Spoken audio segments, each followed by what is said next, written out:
Hi, good morning. Welcome to Pandu English academy.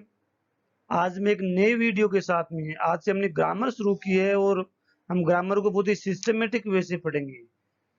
आज हम पढ़ेंगे इज एम आर। अब ये इज एम आर जो है वैसे देखने में और सबसे आसान वर्ब लगती है कि ये तो कुछ नहीं है। हो सकता है कि आपको इसका टाइटल देखने से लगे कि इसमें क्या पढ़ाएंगे, लेकिन मैं आपको इसमें ऐसे ऐसे फॉर्मूलेज बताऊंगा, ऐसे ऐसे स्ट्रक्चर बताऊंगा जिनको कभी आपने नोटिस ही नहीं किया और आप अपने आप को एक्सपर्ट इंग्लिशमैन मानते हैं। बहुत सारे मिस्टेक जो हम कॉमनली कर देते हैं, तो हम यहाँ पे उसके स्ट्रक्चर को सीखेंगे। जो ये वीडियो उन सभी के लिए हैं जो इंग्लिश को जीरो लेवल से सीखना चाहते हैं, जो कंपटीशन एग्जाम की तैयारी करते हैं, जिसे रीट में इंग्लिश की लैंग्वेज के क्वेश्चन आते हैं, वो यही क्वेश्चन आएंगे, वो यही क्वेश्चन आएंगे, इनके अलावा क्वेश्चन नहीं आएंगे। आप आए हुए जो रीट के, एस्टेट के, सीटेट में जितने भी क्वेश्चन आज तक आए हैं उनमें से पिक कर लीजिए और इसमें से क्वेश्चन आते हैं। अगर इस एम आर के क्वेश्चन आए हैं तो यही क्वेश्चन आएंगे, दूसरे नहीं आएंगे। ये उन लोगों के लिए है जो बच्चे स्कूलों में पढ़ते हैं और इंग्लिश कम जानते हैं, मोस्टली क्लास 8 तक के बच्चे, जिनको इसके बारे में ज्ञान बहुत कम होता है कि इस एमआर का प्रयोग कब और कैसे करना है, उन सब के लिए ये वीडियो है। सो बने रहिए मेरे वीडियो के साथ में, लास्ट तक देखें, लाइक करें, सब्सक्राइब करें। I am Bhagat Godara with new video on Pandu English academy. तो हम पढ़ते हैं आगे की तरफ। हम पढ़ेंगे is am are. Is am are देखने बहुत आसान है, देखते हैं क्या होता है। इजेमआर को दूसरी भाषा में बी वर्ब बोलते हैं, ये भी ध्यान रखें। कई बार ब्रैकेट में क्या लिखा हो जाता है, बी लिखा हो जाता है। जैसे मैं कह दूं नॉलेज बैंक देश आएगा, ए डेंजरस थिंग आगे ब्रैकेट में बी लिखा हुआ आएगा, है ना। मैं ऐसा भी कह सकता हूं the sum of triangle, triangle का योग डेस 180 आगे ब्रैकेट में बी लिखा हुआ आएगा। तो बी का मीनिंग एक ये समझे कि बी का जो मीनिंग होता है वो इज एम आर होता है। ये बी का मीनिंग प्रेजेंट टेंस में इज एम आर है, पास्ट में इसका मीनिंग वॉज वर होता है। अब जो मैंने दो सेंटेंस अभी बोले थे वो कौन से टेंस के होंगे, क्योंकि दोनों सेंटेंस यूनिवर्सल थे तो इनमें क्या आएगी, बी आएगी। क्योंकि अधजल गगरी छलकत जाए, कम ज्ञान वाला आदमी ज्यादा बोलता है, एक एक प्रोवर्ब से एक कहावत है, तो ये प्रेजेंट टेंस की इसलिए वहां पे इज आएगा, है ना। इससे हमें तो पता लगाना है कि ये बिलोंग किससे करता है। तो बी का मोटा मोटा मीनिंग इज एम आर और वोज वर होता है। तो प्रेजेंट टेंस में ये इज एम आर का परफॉर्मेंस देगी, पास्ट में ये वोज वर का परफॉर्मेंस देगी। तो अब हमें यह पढ़ना है कि be be verb means is am are, verb is used in three pattern, ये थ्री पैटर्न में यूज होती हैं। इसी पैटर्न को हमें समझना है। हमें यही समझ में नहीं आता कि कभी हम देखते हैं कि इजेमर के बाद में आईएनजी आ जाती है और कभी आईएनजी के अलावा वहां पे वर्ब की थर्ड फॉर्म आ जाती है, और कभी वहां बीइंग आकर के थर्ड फॉर्म आ जाती है, और कभी आईएनजी के बाद में नाउन आ जाता है। यही तो समस्या शुरू होती है कि ये ऐसा हो क्यों रहा है, इन सब का मीनिंग क्या है। हम यही पैटर्न सीखेंगे जिससे कि आपका जो कंसेप्ट वो क्लियर होगा कि इजेमर आती है तो क्यों आती है, वर्ब आती है, नाउन आता है तो क्यों आता है, और बीइंग प्लस थर्ड फॉर्म आती है तो क्यों आती है। ये तीनों चीजों को हमें सीखना पड़ेगा। जब ये सीख लेंगे तो इसे हमारे लिए बहुत ही आसान बन जाएगी। तो हम उसको सीखते हैं। अब क्या है देखें, अब मैंने यहाँ पे आपको बताया है, ये मैंने पीछे से बात होगी, थ्री पैटर्न में यूज होते हैं। थ्री पैटर्न है, डिस्क्रिप्टिव सेंटेंस में इजेमआर यूज होती है, पहले इसको समझें। फंक्शनल सेंटेंस में इजेमआर यूज होती है, एंड डिस्क्रिप्ट पैसिव सेंटेंस में इजेमआर यूज होती है। अब देखें, एक यहाँ पैटर्न दिया डिस्क्रिप्टिव सेंटेंस को, इसको हमें ये समझना है कि इसको डिस्क्रिप्टिव नाम क्यों दिया है, तब हमें हमें इसका कंसेप्ट क्लियर हो जाएगा। इज एम आर इसका फॉर्मेट होगा, subject is am are plus, आप देखें यहाँ पर इज एम आर के बाद में नाउन आ सकता है, प्रोनाउन आ सकता है और एडजेक्टिव आ सकता है। ये तीन ही चीज आएगी, इसके अलावा कुछ भी नहीं आएगा। अगर ये आते हैं, अगर ये आते हैं तो इनको डिस्क्रिप्टिव कहते हैं। डिस्क्रिप्टिव क्यों कहते हैं इसको भी हम समझेंगे। जिसमें मैंने कह दिया राम इज माय ब्रदर, है ना। तो यहाँ ये बताए जो ये इज वर्ब है, ये कोई काम के होने का बोध करा रही है क्या। डिस्क्रिप्टिव का मतलब हिंदी में बोलते हैं वर्णनात्मक, क्या बोलते हैं, वर्णनात्मक। ऐसा वाक्य जो सिर्फ वर्णन करे, जो सिर्फ बताए। तो यहाँ ये जो इज वर्ब जो है ये सिर्फ हमें बता रही है कि राम मेरा ब्रदर है। क्या यहाँ पे कोई काम हो रहा है? मुझे तो नहीं दिखता कि काम हो रहा है। जब सेंटेंस में काम नहीं होता है, जब कोई सेंटेंस में काम नहीं होता है, तो उस सेंटेंस को डिस्क्रिप्टिव वर्ब कहते हैं। मैं और भी सेंटेंस बोल दूं, इट इज बीकानेर, तो यहाँ भी कोई काम नहीं होता है। दिस इज माई बाइसिकल, यहाँ भी काम नहीं हो रहा है। तो डिस्क्रिप्टिव सेंटेंस का फॉर्मेट यही है कि इज एम आर के बाद में नाउन आएगा, प्रोनाउन आएगा या एडजेक्टिव आएगा। एडजेक्टिव में कह सकता हूँ she is beautiful, garden is very beautiful, है ना, फ्लावर्स इज वेरी अट्रैक्टिव। तो ये एडजेक्टिव है जो एडजेक्टिव के रूप में आए। प्रोनाउन भी हो सकता है, it is he, it is me, it is I, it is we, ऐसे भी हो सकता है। ये हम आगे पढ़ेंगे, यहाँ तो सिर्फ ब्रीफ दिया है, इसके बाद में इसको डिटेल से पढ़ेंगे, हम वन बाय वन पढ़ेंगे। अभी तो इंट्रोडक्शन दिया जा रहा है। फंक्शनल, अब दूसरा पैटर्न है फंक्शनल। फंक्शन का मतलब होता है कार्य, ऐसी वर्ब जो कार्य का होने का बोध करवाए उसे बोलते हैं फंक्शनल। जैसे मैं कह दूं, यहाँ देखिए सब्जेक्ट सब्जेक्ट यहाँ भी था, सब्जेक्ट यहाँ भी है, तो ये तो इक्वल है कि सबसे पहले सब्जेक्ट आता है, इजेमार भी आ गई, ठीक है। अब यहाँ देखें, ये देखें, ये फंक्शनल है। यहाँ पे क्या था? नाउन था, प्रोनाउन था, एडजेक्टिव था, इसके अलावा कुछ भी नहीं था। यहाँ वर्ब आएगी, उसके बाद में ऑब्जेक्ट आएगा। तो ये एक सेकंड पैटर्न, अलग तरह का पैटर्न, इसको बोलते हैं फंक्शनल। इसका मतलब होता है कि इस तरह के सेंटेंस में काम के होने का बोध होता है। जैसे मैं कहता हूँ Ram is singing a song, क्या आपको नहीं लगता कि इसमें कोई काम हो रहा है? सॉन्ग को सिंग करने का काम हो रहा है ना? ध्यान दें, जब भी काम करने का बोध होता है तो इज एम आर में हमेशा आईएनजी आती है। इज एम आर में आईएनजी के अलावा और कुछ नहीं आता, ये ध्यान रखें। ये एक्टिव वॉइस का सेंटेंस है, इज एम आर के बाद में अगर मेन वर्ब आएगी तो उसमें आईएनजी आएगी, अगर काम के होने का बोध हो रहा है। या तो इज एम आर के बाद में नाउन प्रोनाउन एडजेक्टिव आएगा, या उसके बाद में वर्ब आएगी। तो दो पैटर्न हमने सीखे हैं। Aditi is writing a poem, poem तो यहाँ राइटिंग वर्ब है ना, इसमें इसमें फर्क है। मैं इसे कह सकता हूँ this is a poem book, this is a poem book, तो ये तो डिस्क्रिप्टिव सेंटेंस है, क्योंकि हम बता रहे हैं कि ये पोएम की किताब है। एक सेंटेंस ये हो गया, दिस इज, या जो Aditya is writing a poem, यहाँ एक काम के होने का बहुत होता है। तो टू पैटर्न यहाँ पे हो गए। ज्योति इज प्रिपेयरिंग टी, यहाँ भी राइटिंग हो रही है। अब थर्ड जो पैटर्न है वो देखें, पैसिव का पैटर्न है। पैसिव का मतलब ये होता है, ध्यान दें, पैसिव जब भी आएगी तो वर्ब की थर्ड फॉर्म आएगी।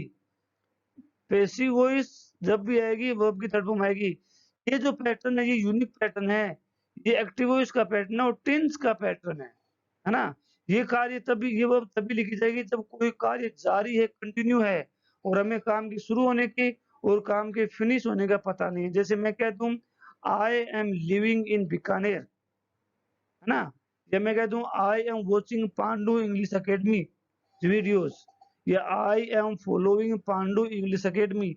तो क्या इन सेंटेंस को पढ़ने से हमें कार्य के प्रारंभ और समाप्त होने का पता चलता है?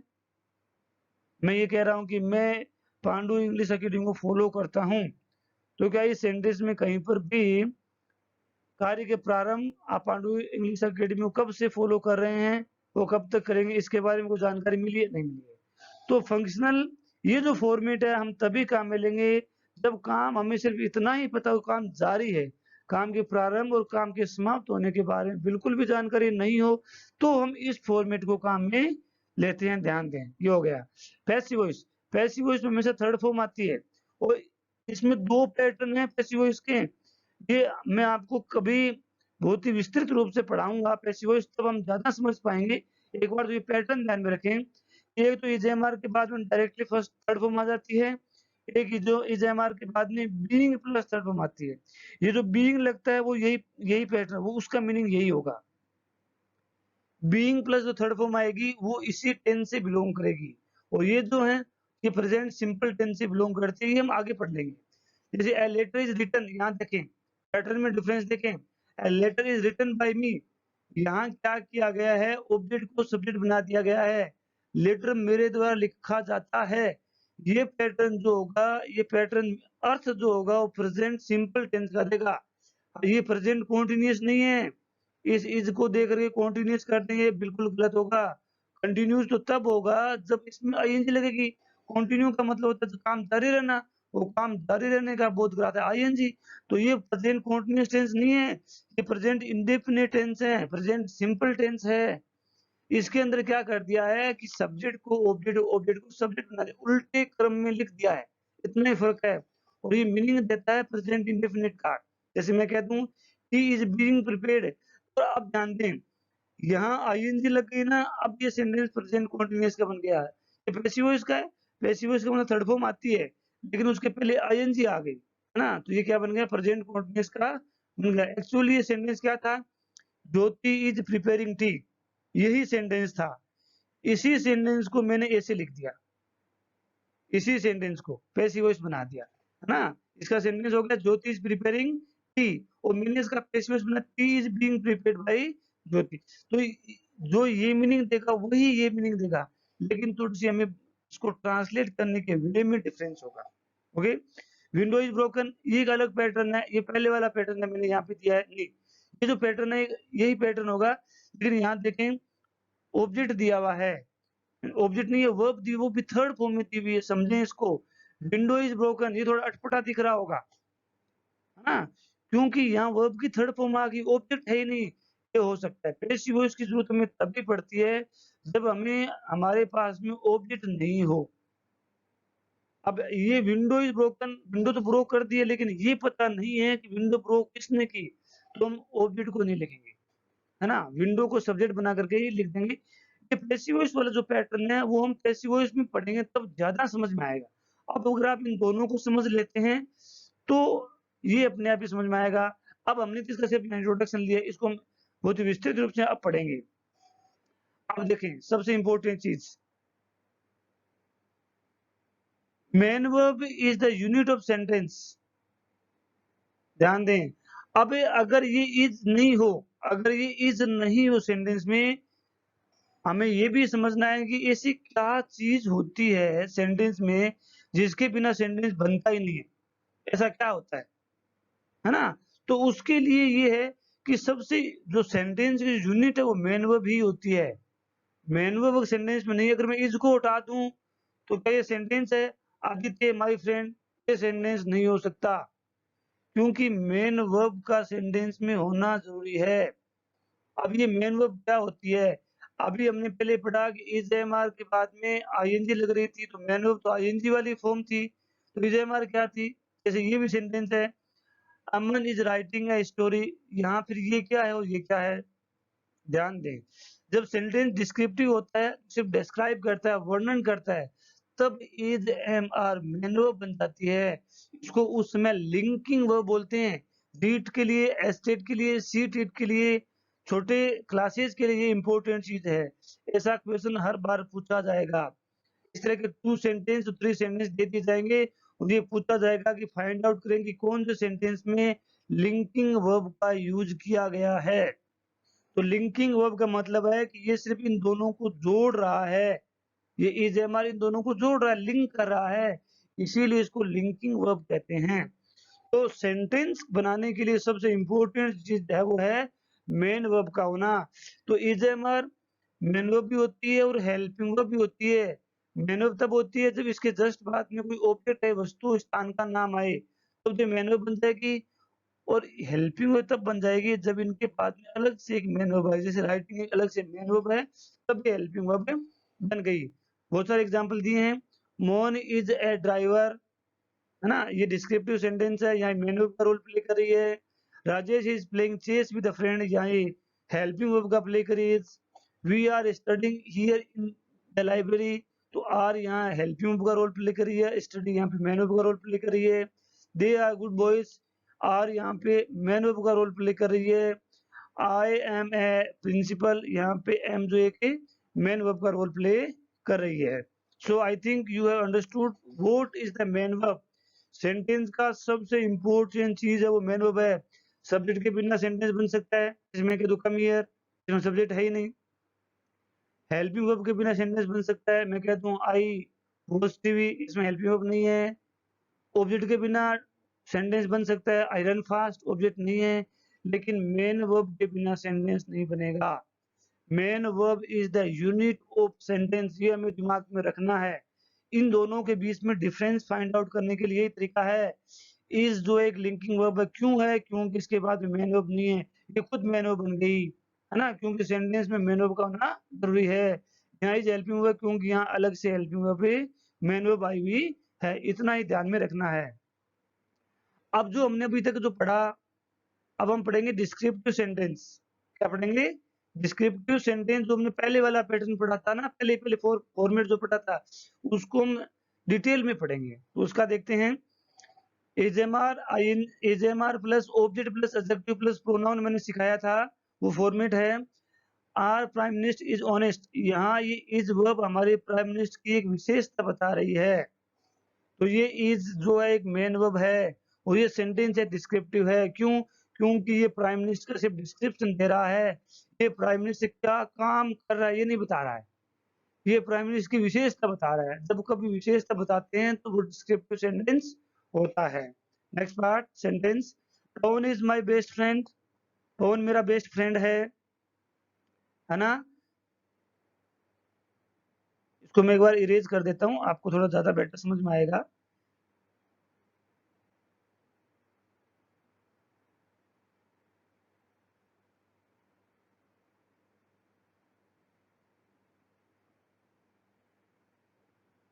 यस, क्योंकि पहले वाली स्लाइड का है ना, इसलिए यहाँ पे इरेज होगा, ज्यादा समझ में आएगा। ध्यान दें, यहाँ इस चीज को समझें। इज क्या है? इज एक डिस्क्रिप्टिव वर्ब है, ये सिर्फ डिस्क्राइब कर रही है, प्राइम मिनिस्टर की विशेषता बता रही है। हम डिस्क्रिप्टिव पैटर्न सीख रहे हैं। डिस्क्रिप्टिव पैटर्न में इज एमआर के बाद में नाउन आता है, प्रोनाउन आता है, एडजेक्टिव आता है, और कुछ नहीं आता। सिर्फ वो बताता है कि वस्तु क्या है, ये वस्तु क्या कार्य करे, ये नहीं बताता। पवन इज माई बेस्ट फ्रेंड, यहाँ ये बताया जाएगा कि पवन मेरा फ्रेंड है। इट इज आई, अब ये सबसे बड़ा पॉइंट है, ये यहाँ से समझें। मैंने हजारों बार बड़े बड़े लोगों को लिखते हुए सीखा है, इट्स मी, ये मुझे हूं। इस मी का मतलब मुझे होता है।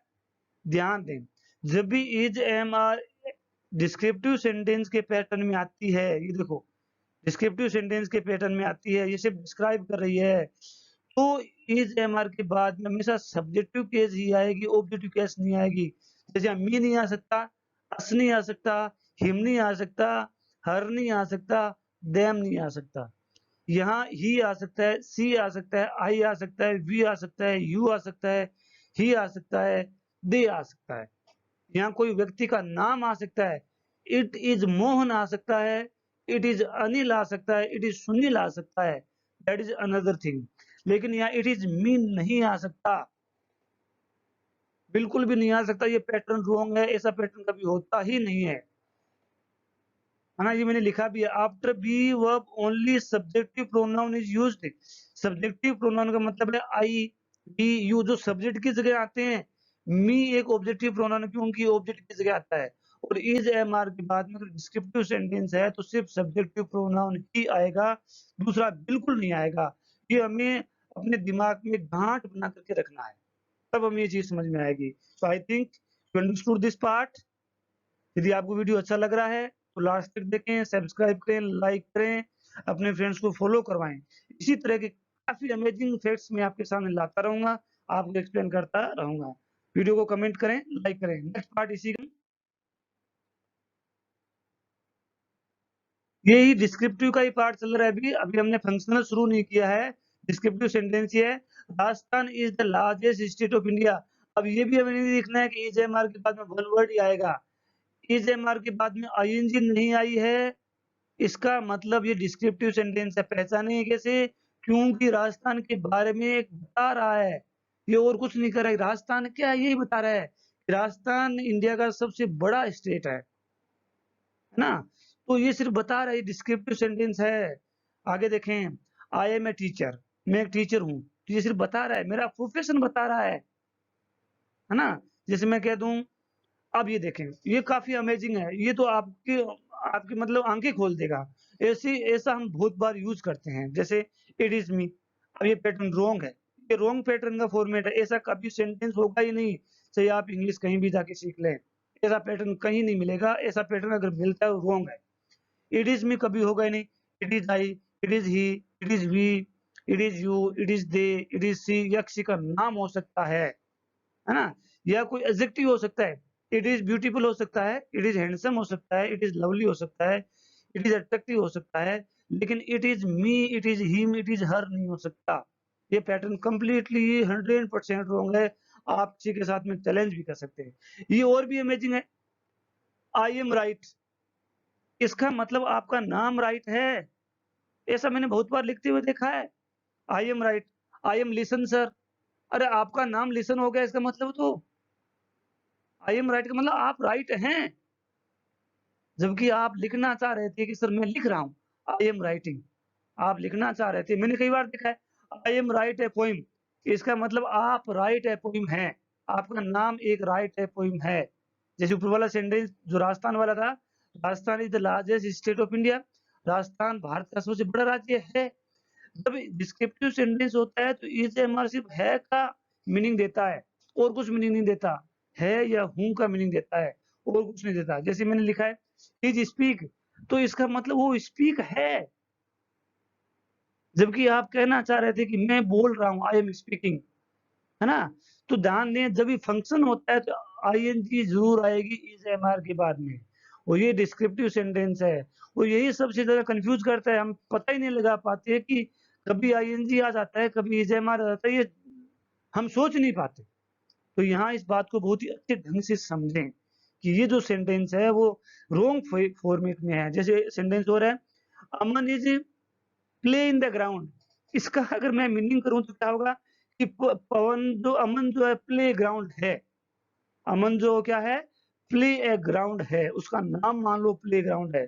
जबकि हम ये कहना चाह रहे थे कि पवन जो है ग्राउंड में खेल रहा है, तो इसका ट्रांसलेशन ना Pawan is playing in the ground. ये जो पैटर्न दिख रहे हैं, ये जो फॉर्मेट दिख रहा है, जो मैं वीडियो में पढ़ा रहा हूँ, ये कोई छोटे नहीं है। ये आपके 90% इंग्लिश के कंफ्यूजन दूर कर देगा।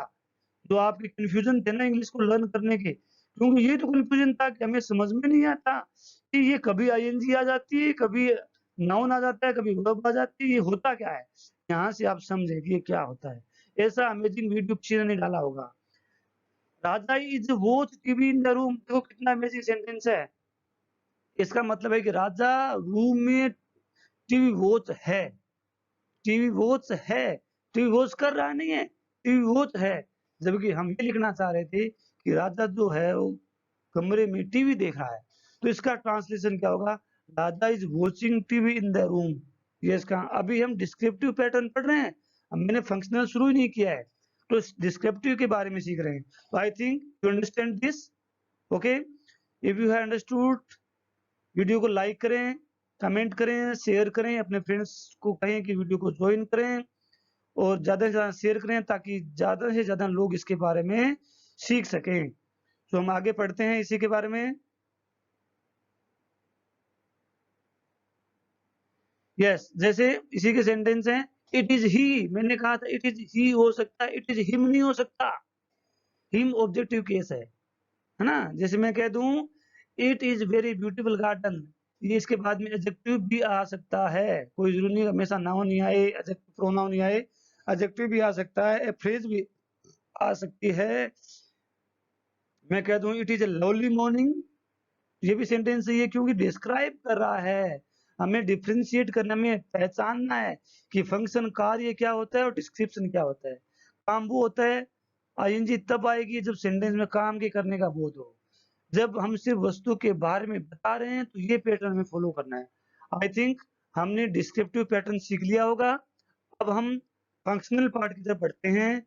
वीडियो को लाइक करें, शेयर करें, लास्ट देखें, काफी अमेजिंग चीजें आपको देखने को मिलेगी। अब ये फंक्शनल पार्ट जो हमने 2 नंबर पैटर्न देखा था, इसका पैटर्न देखें। यहाँ इज एम आर के साथ में आईएनजी आ रही है। वर्ब की आईएनजी फॉर्म को वर्ब की फोर्थ फॉर्म कहते हैं। आईएनजी को ही फोर्थ फॉर्म कहते हैं, माइंड में दिमाग में बैठा के रखें। फोर्थ फॉर्म कुछ और नहीं है, आईएनजी वाली ही फॉर्म है। हम देखते हैं, I am watching TV in the dining room. ये इसका मतलब है कि मैं डाइनिंग रूम में टीवी देख रहा हूँ। यहाँ एक काम हो रहा है देखने का, यहाँ एक काम हो रहा है देखने का। तो जब सेंटेंस में काम होता है तो वो फंक्शनल सेंटेंस होता है। वो क्या कहलाएगा, एक फंक्शनल सेंटेंस कहलाएगा। तो यहाँ इज एमआर के बाद में हमेशा आईएनजी आएगी, इसका ध्यान दें। Raja is playing football in the ground, यहाँ काम हो रहा है प्लेइंग का, तो यहाँ आईएनजी आई है। Next part, Anil learning how to play piano, Anil ये सीख रहा है कि पियानो कैसे प्ले किया जाता है, तो यहाँ एक लर्निंग का काम हो रहा है, यहाँ की लर्निंग का काम हो रहा है, तो ये एक वर्ब है और ये फंक्शनल सेंटेंस है। जब भी फंक्शनल सेंटेंस होगा तो इज एमआर के बाद में आईएनजी जरूर आएगी, तो जब भी आईएनजी आती है तो फंक्शन का शो करता है, इसका मतलब है कि फंक्शनल सेंटेंस। देखते हैं हम आगे, we are fighting to the corruption, हम करप्शन से लड़ रहे हैं, हम करप्शन से लड़ रहे हैं, तो ये फंक्शन है। फंक्शन का मतलब होता है कार्य करना, ऐसा कोई भी सेंटेंस जिसमें काम की होने का बोध हो, दैट इज फंक्शनल सेंटेंस, ये फंक्शनल ही है। हम पढ़ते हैं, I am teaching maths in school, मैं स्कूल में मैथ्स पढ़ा रहा हूँ, ये होगा। एक होता है आई एम टीचर, वो डिस्क्रिप्शन है, आई एम टीचिंग ये फंक्शनल है। Raman is dancing on the stage, ये फंक्शन है क्योंकि वो स्टेज पर डांस कर रहा है। अब एक हम और चीज सीखते हैं, देखते हैं different, understand the difference between two pattern, जो हमने दो पैटर्न अभी तक सीखे हैं, डिस्क्रिप्टिव और फंक्शनल, उसमें डिफरेंस देखते हैं। वी आर गुड फ्रेंड्स, हम अच्छे मित्र हैं, ये डिस्क्रिप्टिव सेंटेंस आपको बताना है कि ये क्या है। वी आर गुड स्टूडेंट, हम अच्छे स्टूडेंट हैं। Raman is watering the plants, यहाँ दोनों में फर्क देखें, यहाँ भी इज एम आर का फॉर्म है, यहाँ भी इज एम आर का फॉर्म है। इज एम आर का मतलब सब्जेक्ट के अकॉर्डिंग इज का यूज कर सकते हैं, आर का यूज कर सकते हैं, एम का यूज कर सकते हैं। यहाँ तो इसके बाद में ऑब्जेक्ट आ गया, यहाँ इसके बाद में आईएनजी लग गई, दोनों पैटर्न अलग हैं। ऊपर वाला पैटर्न डिस्क्रिप्टिव है, नीचे वाला पैटर्न फंक्शनल है, दोनों में डिफरेंस समझे। नीचे देखें, आई एम ए डॉक्टर, ये आपकी प्रोफेशन के बारे में बता रहा है, जबकि आदित्य इज वेरी हैंडसम, ये भी आपके आपके बारे में बता रहा है, ये भी डिस्क्रिप्टिव है। राकेश इज माई अंकल, ये आपका रिलेशन बता रहा है। दे आर क्वारलिंग, ये फंक्शन बता रहा है क्योंकि यहाँ आईएनजी आई है, फंक्शनल सेंटेंस से आया है। कोमल इज ऑनेस्ट, ये भी विशेषता बता रहा है। Ranu is an honest girl, इन दोनों सेंटेंस को देखें, यहाँ मैंने कुछ नहीं यूज किया है, आर्टिकल यूज नहीं किया, यहाँ मैंने एन आर्टिकल यूज किया है, ये भी ध्यान दें। ये ज्यादा डिटेल से हम उसमें पढ़ेंगे जब हम आर्टिकल का पॉइंट पढ़ेंगे, लेकिन अभी बता देता हूँ कि आर्टिकल ए एंड है, तीनों जो चीजें हैं वो हमेशा नाउन के पहले आती है। आर्टिकल अगर सेंटेंस में आ गया, इसका मतलब नाउन जरूर आएगा, चाहे वो कहीं आए, है ना। जबकि यहाँ देखें, आर्टिकल कभी भी एडजेक्टिव के पहले नहीं आता। ऑनेस्ट एक एडजेक्टिव है, ऑनेस्ट जो है ना वो कमल कोमल की विशेषता बता रहा है। एडजेक्टिव वो होते हैं जो किसी चीज की विशेषता बताए। मैं कह दूं काउ इज ब्लैक, तो ब्लैक जो वर्ड है वो काउ की विशेषता है, ब्लैक जो वर्ड है वो क्या है, विशेषता। मैं कह दूं गार्डन इज ब्यूटीफुल, तो ब्यूटीफुल उसकी विशेषता है। तो जब भी ओनली एडजेक्टिव है सेंटेंस में, तो आर्टिकल आ ही नहीं सकता, और ये बहुत ही कॉमन क्वेश्चन है, हर तरह के एग्जाम में पूछा जाता है। रीट में तो मैंने कई बार इसको देखा है, ये एग्जाम, ये हम कह लेते हैं कि हमारे कंफ्यूजन दिमाग में इतना ध्यान रहता है कि ऑनेस्ट आ गया इसमें एन आता है, क्योंकि हम सीखते हैं कि साउंड के अनुसार आता है। ध्यान ये दें कि इसके बाद में नाउन है कि नहीं है, अगर नाउन है तो ही आर्टिकल आएगा, अदरवाइज नहीं आएगा। मैं कह दूं आई एम इंटेलिजेंट, आर्टिकल नहीं आएगा। मैं कह दूं आई एम इंटेलिजेंट स्टूडेंट, तो आर्टिकल आएगा। तो आर्टिकल हमेशा नाउन के पहले आता है, तो अगर एडजेक्टिव के बाद में नाउन है तो आर्टिकल आएगा, एडजेक्टिव के पहले नाउन नहीं है तो एडजेक्टिव नहीं आएगा, आर्टिकल नहीं आएगा। Rajendra and Aman are learning how to perform good dance on stage, ये भी एक फंक्शनल सेंटेंस है। मुझे लगता है कि आपको काफी चीज समझ में आई होगी, डिफरेंस समझा होगा कि दोनों पैटर्न कैसे फॉलो होते हैं। अब हम आगे पढ़ते हैं। बॉयज आर, पहले मैं इसको इरेज कर देता हूं ताकि आपको समझ में आ जाए।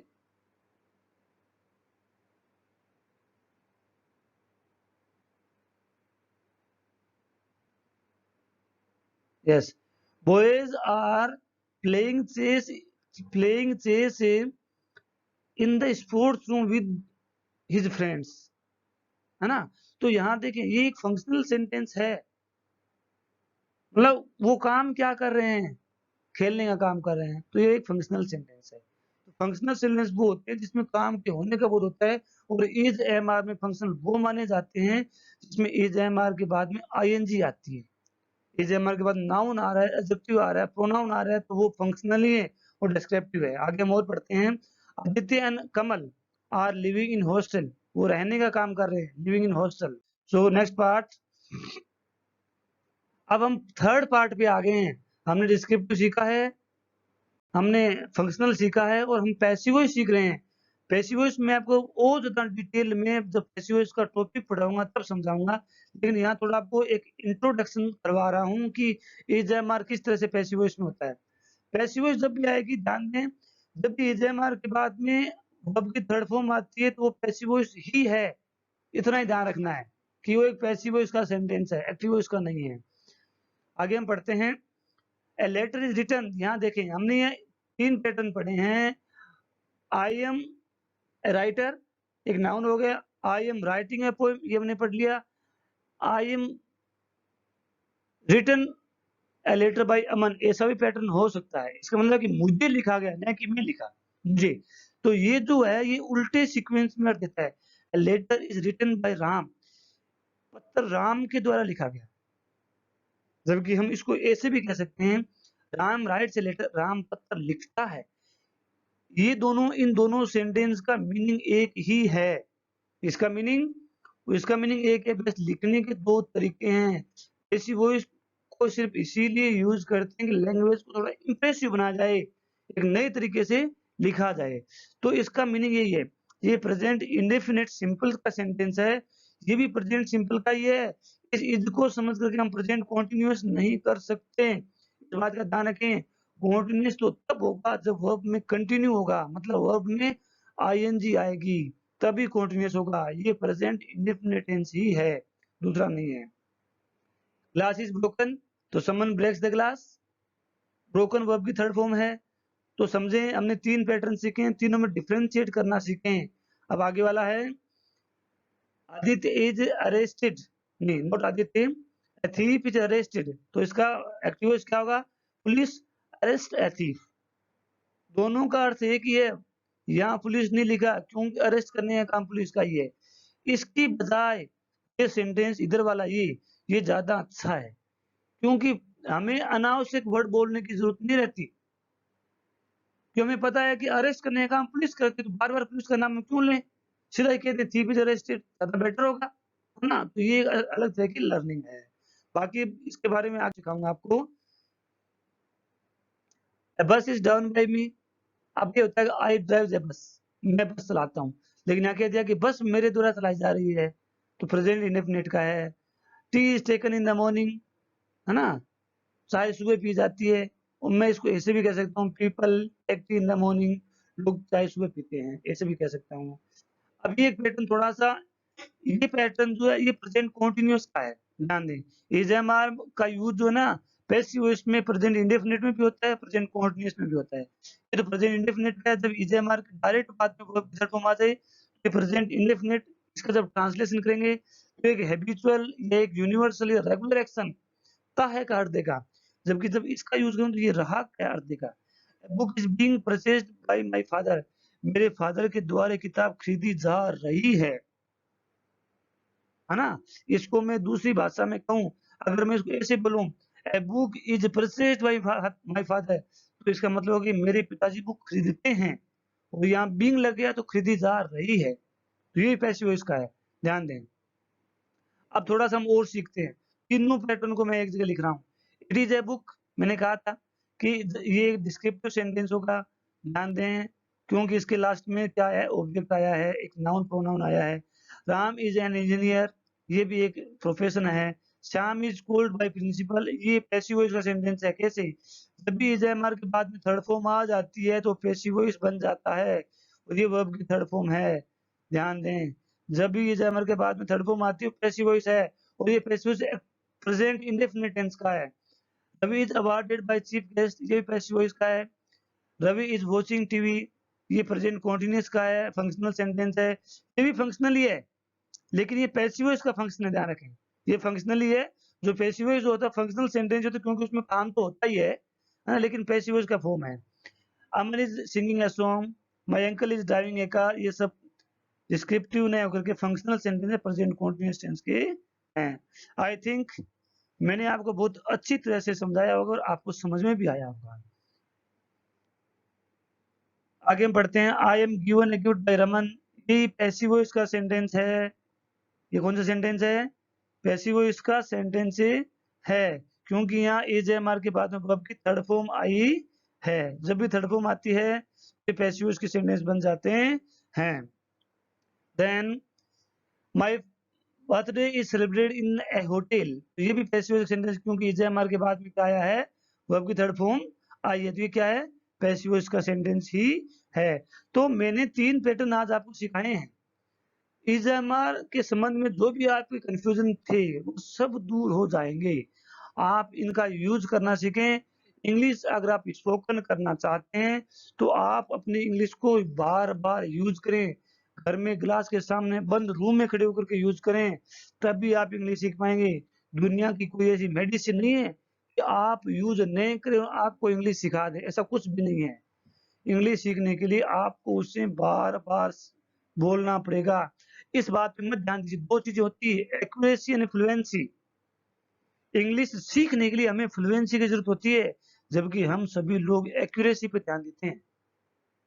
आप एक्यूरेसी बाद में मेंटेन कर लेंगे, आप फ्लुएंसी के साथ में बोलें, स्पीड से बोलें, फास्ट बोलें। इस बात पे ध्यान नहीं दें कि मैं कितना गलत बोल रहा हूँ, ये इम्प्रूवमेंट हो जाएगा। ये जब आपको इंग्लिश की बोलने की हेजिटेशन रिमूव हो जाएगी तो आप इंग्लिश सीख जाएंगे। इट डजंट मैटर, लेकिन आप फ्लुएंसी बनाए रखें। हम इंडियंस ज़्यादा फ्लुएंसी एक्यूरेसी पे ध्यान देते हैं, क्योंकि हम ये सोचते हैं कि सामने वाला हमें पहचान लेगा कि मैं इंग्लिश गलत बोल रहा हूँ। एक बात दिमाग से निकाल दीजिए, सामने वाला जब तक आपको पहचानने की क्षमता में आएगा ना, तब तक आप बहुत आगे बढ़ चुके होंगे, बहुत ज़्यादा आगे बढ़ चुके होंगे। वो सामने वाला ऐसे 100 में से कोई एक होता है जो इंग्लिश को पहचान पाता है। बोलने में तो सब बोलते हैं, लेकिन वो राइट पैटर्न नहीं बोल, सब बोलते हैं आई I it's me. It's me तो रॉन्ग होता है, कोई कंडीशन में भी सही नहीं होता, और हम कभी गौर भी नहीं करते। क्या आपने कभी इस बात को माइंड किया है कि इट्स मी जो बोल रहे हो रॉन्ग है? हमने नहीं किया, तो ऐसा कभी नहीं हो सकता। तो बिल्कुल फ्लुएंट रहें, फ्लुएंसी को मेंटेन करें, आपको इंग्लिश आएगी। आप घर में गिलास के सामने बैठ के देखें। मैंने चीज़ों को बहुत अच्छी तरह से पढ़ाया है, आई थिंक आपको समझ में भी आया होगा। यदि आपको समझ में आया है तो आप अपने फ्रेंड के साथ वीडियो को शेयर करें, लाइक करें, सब्सक्राइब करें। Thanks for watching. हम अगले नए वीडियो में मिलते हैं जिसमें हम इसी तरह का नया टेक्स्ट सीखेंगे। वीडियो में बने रहें, देखते रहें, सब्सक्राइब करें, लाइक करें। Thanks for watching. We will meet in the next video. Thank you.